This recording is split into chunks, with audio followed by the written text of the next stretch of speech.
Assalamualaikum warahmatullahi wabarakatuh.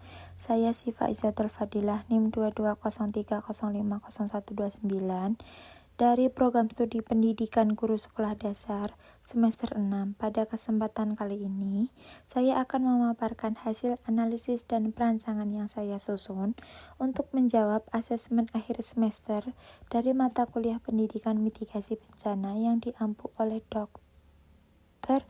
Rasidi MPD. Nah, pada video kali ini yang berisi tentang pembahasan terhadap 4 soal yang mencerminkan pentingnya integrasi antara kebijakan pada teori pendidikan kebencanaan dan praktik nyata di sekolah.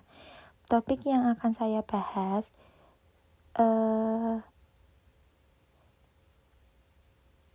mencangkup yaitu 1. Analisis implementasi SPAB di Kabupaten Palu dan Cianjur. Yang kedua, evaluasi drill bencana di SD Negeri 1 Garut. Yang ketiga, perancangan program sekolah tangguh bencana di wilayah pesisir. Dan yang terakhir, studi kasus kegagalan mitigasi pada kebakaran sekolah di Surabaya. Melalui video ini, saya berharap bisa memberikan kontribusi akademik dan praktik terhadap pentingnya membangun budaya sadar terhadap kontekstual, partisipatif,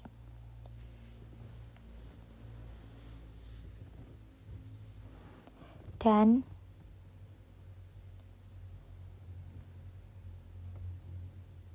berbasis kearifan lokal. Yang soal pertama, berdasarkan data historis bencana di Kabupaten Palu, likuwaksi 2018 dan Kabupaten Cianjur gempa 2022, analisislah mengapa program Satuan Pendidikan Aman Bencana atau SPAB di kedua wilayah tersebut belum optimal dalam mengurangi resiko korban jiwa siswa saat terjadi bencana. Nah, penyebab belum optimalnya pelaksanaan Satuan Pendidikan Aman Bencana dalam mengurangi resiko korban jiwa saat siswa menjadi korban bencana, khususnya di kedua wilayah yang mengalami bencana besar, yaitu di Palu dan di Cianjur. Di Palu, bencana likuifaksi pada 2018 itu menyebabkan ribuan jiwa meninggal, termasuk warga sekolah, yang mana banyak sekolah terletak di zona rawan likuifaksi tanpa adanya peta zonasi resiko yang jelas. Selain itu, infrastruktur seperti jalur evakuasi tidak terbangun dengan baik dan tidak ada sistem peringatan dini atau early warning system. Di sisi lain, pada gempa Cianjur 2022 mengalami gempa bumi yang cukup merusak fasilitas pendidikan, di mana banyak sekolah yang rusak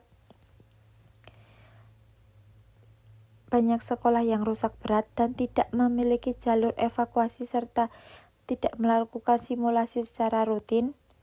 Nah, kedua dari wilayah ini menunjukkan bahwa SPAB belum sepenuhnya diimplementasikan. Faktor lain yang memperburuk situasi yaitu kurangnya pelatihan guru dan orang tua terkait mitigasi bencana, padahal keterlibatan mereka itu sangat penting dalam membentuk kesiapsiagaan kolektif di sekolah.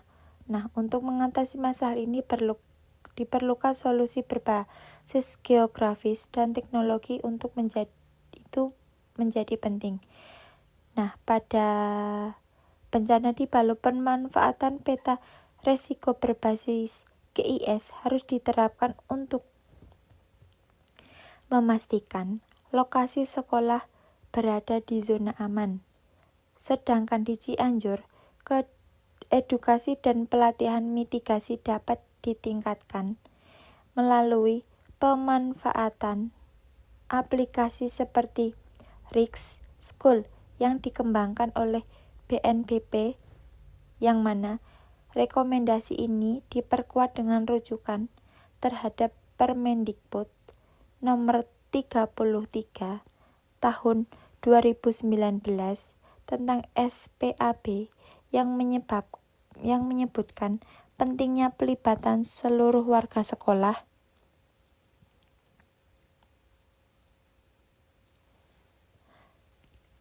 serta penyediaan sarana dan prasarana aman bencana. Yang selanjutnya nomor 2, evaluasilah efektivitas program drill bencana di SD Negeri 1 Garut yang hanya dilakukan 1 atau 1 kali tahun sekali dengan kriteria berikut: kesesuaian dengan siklus manajemen bencana, dampak psikologis pada siswa, keterlibatan pemangku kepentingan, berikan argumen dengan teori Comprehensive School Safety Framework atau CSSF dan data lapangan. Dari evaluasi keefektivitas program simulasi bencana atau drill yang hanya dilakukan dalam sekali setahun di Sekolah Dasar Negeri Garut, secara prinsip kegiatan ini tidak hanya mencerminkan siklus manajemen bencana yang komprehensif, di mana pencegahan, kesiapsiagaan, tanggung darurat, dan pemulihan. Simulasi tahunan ini biasanya hanya menyentuh aspek kesiapsiagaan secara terbatas dan seringkali dilakukan tanpa evaluasi yang menyeluruh. Pada studi lapangan, ini menunjukkan bahwa beberapa siswa itu mengalami kecemasan hingga trauma pasca simulasi, karena metode pelatihan itu terlalu menekankan dan tidak sesuai dengan perkembangan usia mereka. Lebih jauh lagi, keterlibatan pemangku kepentingan seperti BPBD, orang tua, dan relawan itu sangat-sangat minim. Jadi akibatnya siswa itu tidak mendapatkan pemahaman yang utuh, kontekstual, dan relevan dengan situasi lokal. Menurut CSSV, pelatihan kesiapsiagaan itu seharusnya berbasis sekolah dan mempertimbangkan 3 pilar utama, yaitu lingkungan belajar aman, manajemen risiko, dan pendidikan bencana terintegrasi. Nah, kemungkinan solusi yang saya tawarkan adalah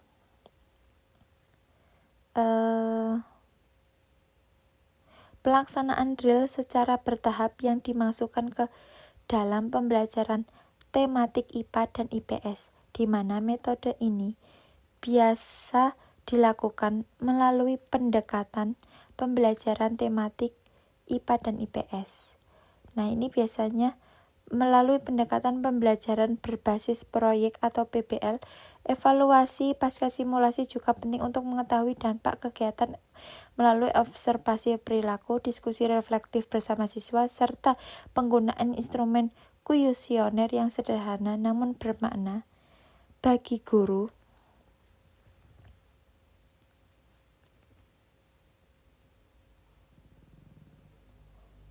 Dan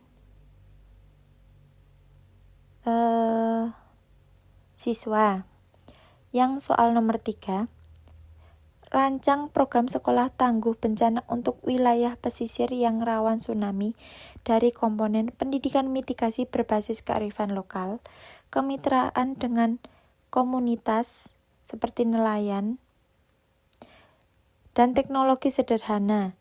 Contoh sirene dari botol bekas atau rambu evakuasi. Dampak kebakaran hutan bagi manusia di lingkungan. Tahapan 1, tahapan implementasi, indikator keberhasilan, dan anggaran simulatif. Nah, kemungkinan untuk merancang program sekolah tangguh bencana di wilayah pesisir yang rawan tsunami, saya merancang program bersama sekolah adat siaga gelombang yang memadukan nilai-nilai lokal dengan teknologi sederhana dengan pendekatan kolaboratif pada masyarakat. Dalam komponen pendidikan mitigasi berbasis kearifan lokal, kemungkinan saya mengembangkan lagu-lagu daerah dengan lirik evakuasi dan cerita rakyat setempat tentang tsunami yang digunakan sebagai bahan ajar pada tematik. Dengan begitu, pesan pada pendidikan mitigasi bencana dapat tersampaikan secara emosional dan lebih membumi bagi siswa sekolah dasar. Nah, kemitraan ini dibangun dengan nelayan dan tokoh adat yang menjadi narasumber edukasi lapangan, sehingga siswa itu bisa melihat secara langsung bagaimana masyarakat menghadapi resiko bencana di kehidupan sehari-hari. Teknologi sederhana yang digunakan itu kemungkinan seperti sirine dari botol bekas yang menghasilkan suara keras, serta rambu evakuasi visual dari bahan daur ulang yang dipasang di titik-titik strategis.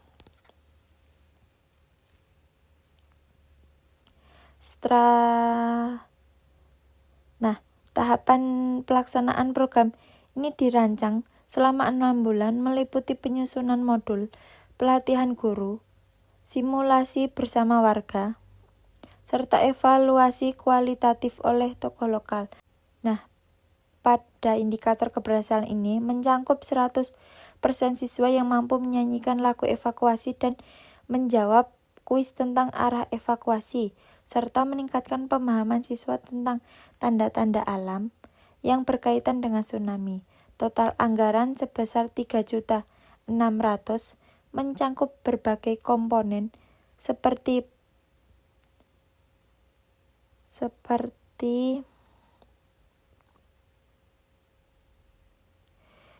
pelatihan guru, pembuatan rambu, horor narasumber adat, dan dokumentasi serta publikasi. Jadi program ini diharapkan menjadi prototip pendidikan mitigasi bencana berbasis budaya yang bisa direplikasi di wilayah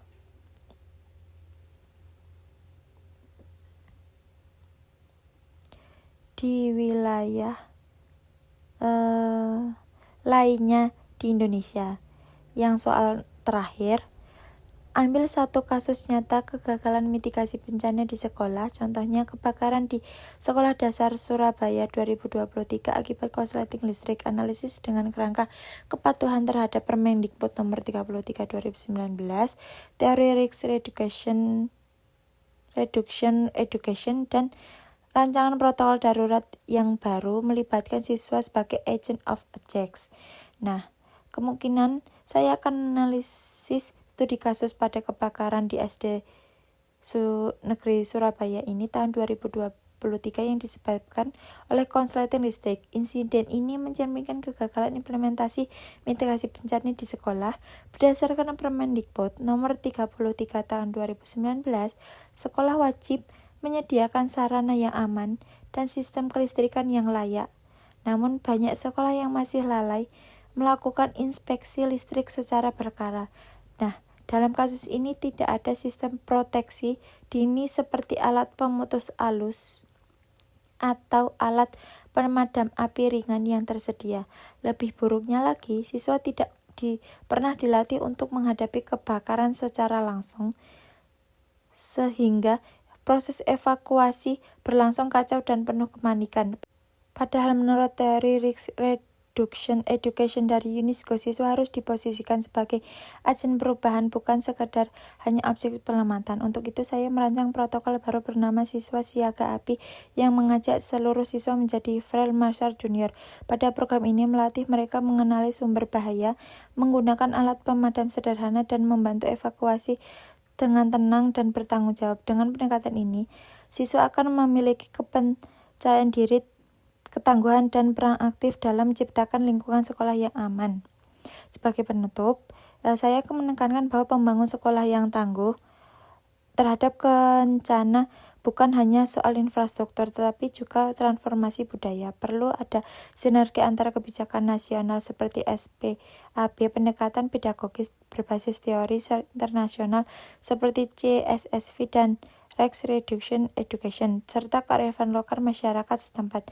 Kemungkinan dengan itu saya percaya ketika semua pihak terlibat dan diberikan peran, maka budaya sadar bencana itu bisa tumbuh dan menjadi bagian dari karakter bangsa. Terima kasih atas perhatiannya. Semoga paparan dari saya bermanfaat. Wassalamualaikum warahmatullahi wabarakatuh.